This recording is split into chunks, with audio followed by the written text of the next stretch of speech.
സ്നേഹിതരെ, ജീവിതയാത്രയുടെ പുതിയൊരു കുക്കിംഗ് വീഡിയോയിലേക്ക് ഏവർക്കും സ്വാഗതം.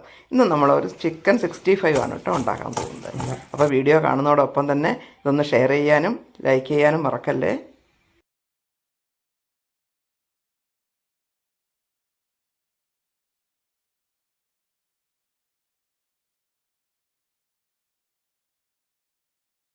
ചാനൽ ആദ്യമായിട്ട് കാണുന്നവരൊന്ന് സബ്സ്ക്രൈബ് ചെയ്തുകൊണ്ട് സഹായിക്കണേ.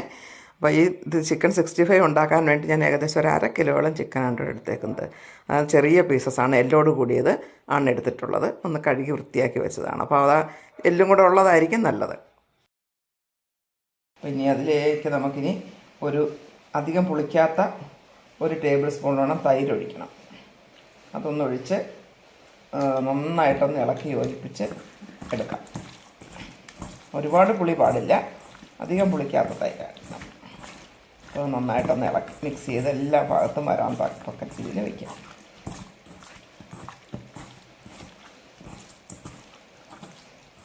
അപ്പോൾ ഇതിങ്ങനെ ചെയ്യുന്നതോടെ ചിക്കൻ നല്ല സോഫ്റ്റ് ആകും. അതുകൊണ്ടാണ് ഇങ്ങനെ ചെയ്യുന്നത്. ബാക്കി മസാലയൊക്കെ നമ്മൾ പിന്നീടാണ് ചേർക്കുന്നത്. ഇങ്ങനെ ചെയ്ത് വെച്ചതിന് ശേഷം ഇതൊരു 10 മിനിറ്റ് സമയം നമുക്ക് 10-15 മിനിറ്റ് സമയം വരെ റെസ്റ്റ് ചെയ്യാൻ വയ്ക്കാം. ഇതിങ്ങനെ ഇപ്പോൾ അടച്ച് വയ്ക്കാം. അപ്പോൾ അത് അടച്ചിരിക്കട്ടെ. ഇപ്പോൾ ഒരു 10 മിനിറ്റ് സമയം നമ്മൾ റെസ്റ്റ് ചെയ്യാൻ വെച്ച് തൈരൊക്കെ ചേർത്ത് വെച്ച ചിക്കനാണ് കേട്ടോ. അപ്പം അതിപ്പോൾ റെഡി ആയിട്ടുണ്ട്, ഏകദേശം സോഫ്റ്റ് ആയിട്ടുണ്ട് ചിക്കൻ നന്നായിട്ട്. പിന്നെ നമുക്കിതിലേക്ക് മസാലകൾ ചേർത്ത് കൊടുക്കാം. ആവശ്യമായ മസാലകളിൽ ഇതിനായിട്ട് ഒരു 1/4 ടീസ്പൂൺ മഞ്ഞൾപ്പൊടി, 1 ടേബിൾ സ്പൂണോളം, ഒരു 1-1.5 ടേബിൾ സ്പൂണോളം കാശ്മീരി മുളക് പൊടിയാണ് കേട്ടോ ചേർക്കുന്നത്. 1 ടീസ്പൂണിന് ഇഞ്ചി വെളുത്തുള്ളി പേസ്റ്റ്, 1 ടീസ്പൂണോളം മല്ലിപ്പൊടി, 1 ടീസ്പൂൺ ഗരം മസാലപ്പൊടി, ഒരു 1/4 ടീസ്പൂണോളം കുരുമുളക് പൊടിച്ചത്, 1/2 സ്പൂണോളം ജീരകം പൊടിച്ചത്. ഇത്രയും ചേർത്ത് നന്നായിട്ടൊന്ന് മിക്സ് ചെയ്ത് കൊടുക്കുക. ഉപ്പ് ചേർത്തിട്ടില്ല, നമ്മൾ ഉപ്പും കൂടെ ചേർക്കണം പാകത്തിനുള്ള. ഇപ്പം ഒരു ടീസ്പൂണിനടുത്ത് ഉപ്പും കൂടെ ചേർക്കുകയാണ്. നോക്കിയിട്ട് നമുക്ക് പിന്നീട് ചേർക്കാം. ഇത് നന്നായിട്ടൊന്ന് മിക്സ് ചെയ്ത് കൊടുക്കണം. എല്ലായിടത്തും മസാല ഇളക്കത്തക്ക രീതിയിൽ തേച്ച് പിടിപ്പിക്കണം ചിക്കൻ ഫുള്ള്. ഇതിപ്പോൾ കാശ്മീരി മുളക് പൊടിയാണ് കേട്ടോ ചേർത്തിരിക്കുന്നത്. അപ്പോൾ ഇനി എരിവിനനുസരിച്ച് നിങ്ങൾക്ക് മുളക് പൊടിയൊക്കെ ചേർക്കാം. ചിലർക്ക് എരിവ് കൂടുതൽ വേണമായിരിക്കുമല്ലോ, അപ്പോൾ എരിവിനനുസരിച്ച് ചേർക്കാവുന്നതാണ്. ഞാനിവിടെ നല്ല സോഫ്റ്റും ആയിട്ടുണ്ട്.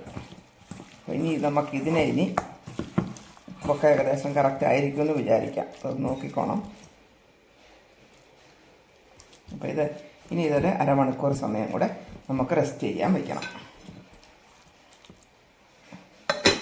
അരമണിക്കൂർ അവിടെ ഇരിക്കട്ടെ. ഇപ്പോൾ അരമണിക്കൂർ സമയം റെസ്റ്റ് ചെയ്യാൻ വെച്ചിരുന്ന് ഇപ്പോൾ നമ്മൾ ചിക്കനൊക്കെ തുറന്ന് നോക്കുകയാണ് കേട്ടോ. അപ്പം മസാലയൊക്കെ പിടിച്ചിട്ടുണ്ട്, ചിക്കനിലെ മസാലയൊക്കെ പിടിച്ചിട്ടുണ്ട്. ഇനിയിപ്പോൾ നമുക്കിതിലേക്ക് 1-2 ഐറ്റം കൂടെ ചേർത്ത് കൊടുക്കണം. അതായത് ഒരു 2 ടേബിൾ സ്പൂണിനടുത്തോളം കോൺഫ്ലോർ എടുത്ത് വെച്ചിട്ടുണ്ട്. അപ്പോൾ അതാണ് ചേർത്ത് കൊടുക്കുന്നത്. ഇത് ആദ്യമേ ചേർത്ത് കൊടുത്താൽ എല്ലാം കൂടെ പൊടിഞ്ഞു പോകും ഈ പിരിഞ്ഞ് ഇങ്ങനെ എണ്ണയ്ക്കകത്തിട്ട് വറുത്തെടുക്കുന്ന സമയത്ത്. അതുകൊണ്ടാണ് നമ്മൾ ഫ്രൈ ചെയ്യാൻ സമയമാകുമ്പോൾ മാത്രം ചേർക്കുന്നത്. ആദ്യം ചേർക്കുന്നവരും ഉണ്ട് കേട്ടോ. അപ്പം നമുക്ക് ഞാനിപ്പോൾ ലാസ്റ്റാണ് ചേർക്കുന്നത്. അതായിരിക്കും കുറച്ചുകൂടി നല്ലത്. മസാലയൊക്കെ ഇങ്ങനെ കോട്ടിങ് കിട്ടാൻ നല്ലത് അതായിരിക്കും. കുറച്ചായിട്ട് ഇട്ട് കൊടുക്കാം.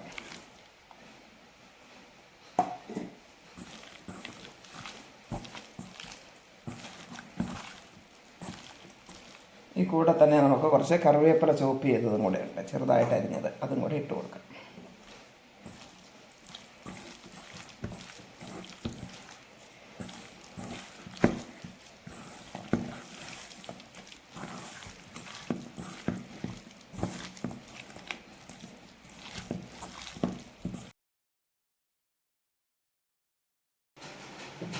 എണ്ണ നന്നായിട്ട് തിളച്ചെടുക്കുന്നതിലേക്ക് നമുക്ക് ഓരോ പീസായിട്ട് ഇതിലേക്ക് ഇട്ട് കൊടുക്കാം. വെളിച്ചെണ്ണയാണ് കേട്ടോ, നല്ല ഹൈ ഫ്ലെയിമിൽ വച്ചിട്ടുണ്ട്. ഇനി അത് ഇട്ടതിന് ശേഷം നമുക്ക് കുറച്ച് തീ കുറച്ച് വയ്ക്കാം.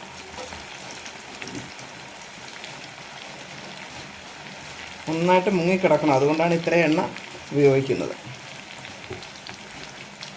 ചെറിയ ചട്ടി ഉപയോഗിക്കുന്നത് അതുകൊണ്ടാണ്. വലിയ പാത്രത്തിലാണ് കുറേ എണ്ണ നഷ്ടമല്ലേ, നമുക്ക് വീണ്ടും വീണ്ടും ഉപയോഗിക്കാൻ, ആ എണ്ണ ഉപയോഗിക്കാൻ പാടില്ലല്ലോ. അതുകൊണ്ടാണ് ചെറിയ ചട്ടിയിലേക്ക് ആക്കിയിട്ട് എടുത്തത്. ഇനി ഇത്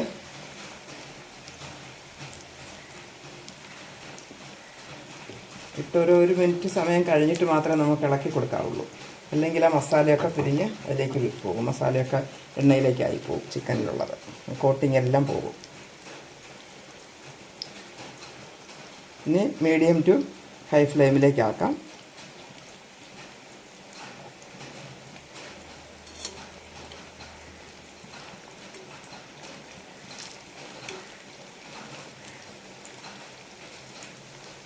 എല്ലാം ഒന്ന് മുങ്ങിക്കിടക്കട്ടെ. എടുത്ത ചെറിയ പാത്രമായിപ്പോയതുകൊണ്ടാണ്. 1 മിനിറ്റോ 1.5 മിനിറ്റോളം ആയി. നമ്മളതൊന്ന് ചെറുതായിട്ടൊന്ന് തിരിച്ചിട്ട് കൊടുക്കണം.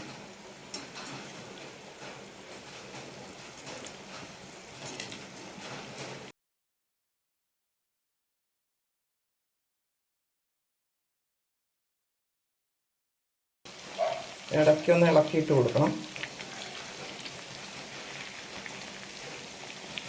എല്ലാ സൈഡും വേവണമല്ലോ, അപ്പോൾ ഇടയ്ക്കിടയ്ക്കൊന്ന് ഇളക്കി കൊടുക്കുന്ന കാര്യം മറന്നു പോകരുത്. ചിക്കനിലെ മസാലയൊക്കെ കൂട്ടായിട്ട് തന്നെ ഇരിക്കുന്നുണ്ട് കേട്ടോ, ഒന്നും ഇളകി പോയിട്ടൊന്നുമില്ല. കാണാൻ തന്നെ നല്ല ഭംഗിയുണ്ടല്ലോ. ഒരു 10-11 മിനിറ്റോളം സമയം മതി കേട്ടോ. അത്ര സമയം കൊണ്ട് നമുക്കിത് കോരിയെടുക്കാം, ഫ്രൈ ആയി കിട്ടും. ഇടയ്ക്കിടയ്ക്ക് ഇങ്ങനെ തിരിച്ചിട്ട് കൊടുക്കണം കേട്ടോ, എന്നാൽ മാത്രമേ ഇളക്കി കൊടുത്തുകൊണ്ടിരിക്കണം. അപ്പം അങ്ങനൊരു 8-10 മിനിറ്റോളം നമുക്കങ്ങനെ ഒന്ന് മുരിഞ്ഞ് കിട്ടട്ടെ.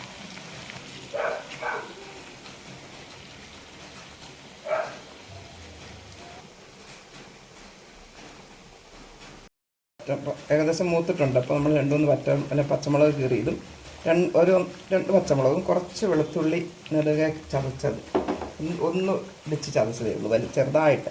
കുറച്ച് കറിവേപ്പിലയും കൂടി ഇട്ട് കൊടുക്കുകയാണ്.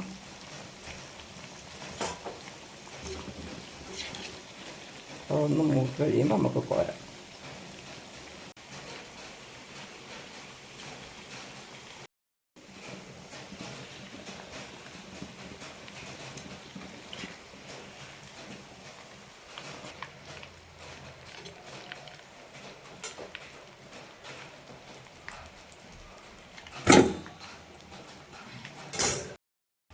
ഒരല്പം നാരങ്ങ നീരും കൂടെ നമുക്ക് ഇതിലേക്ക് ചേർത്ത് കൊടുക്കാം, ഒരു കുറച്ച് മാത്രം.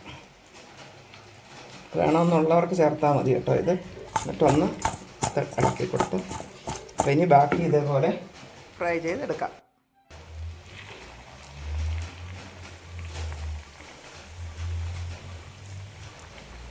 അപ്പോൾ ചിക്കൻ 65 കഴിക്കണമെന്നുള്ളപ്പോൾ നമുക്ക് വീട്ടിൽ തന്നെ ചെയ്യാം കേട്ടോ. അതിനായിട്ട് റെസ്റ്റോറൻറ്റിലൊന്നും പോകേണ്ടതില്ല, വളരെ ഈസിയാണ്.